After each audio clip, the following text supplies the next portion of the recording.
bang nangyari sa mga musikero yun? Happy birthday, Jo. Jo, ang dami nating video ah. Ang dami pang regalo. Uwin mo ba yun? Okay na, ako na. Ako na. Ano ba, Jo? Jo, galit ka ba? Kausapin mo ako. Nagmumukha naman na akong tanga dito eh. Kung galit ka, saktan mo ako, murahin mo ako. Ano ba? Pagod ka na? Ayaw mo na? Oo nga! Pagod na ako! Pagod na ako mag-aral! Pagod na ako maglinis ng kalbo! Pagod na ako magtrabaho! Pagod na ako isipin kung paano wala ka kayong panoorin ako habang magkanto ko makahanap ka ng pagbayad sa kulyatin tubig na yan! Pag-itawi yan! Patuloy mo rin sa lintik ng fashion na yan! Puro fashion! Hindi tayo mapapakain ng fashion na yan! Kunti lang, wala kang pabili para sa akin.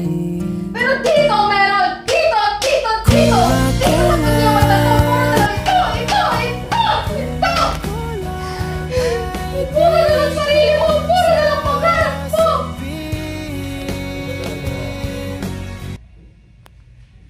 Labis na naiinis. Pagod na ako sabihin kila mama na okay lang ako. Pagod na ako mamasa na pagkising ko. Pabalik na yung primo na minahal ko. Kapag na pagod na ako magantay na to pa rin mo yung mga pangako mo sa akin. wala naman Pagod na ako ipagtanggol ka sa kanila.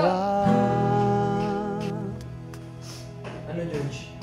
Wala ka namang tiwala. Tumawid ka na, baby. Naniniwala ako sa'yo. At yun yung pagkakamali ko. Pagod na ako magpupuntaga. Pagod na ako mapag-iwanan. Nahila ba kita pagbubuhay? Pagod na ako bitbitin ka.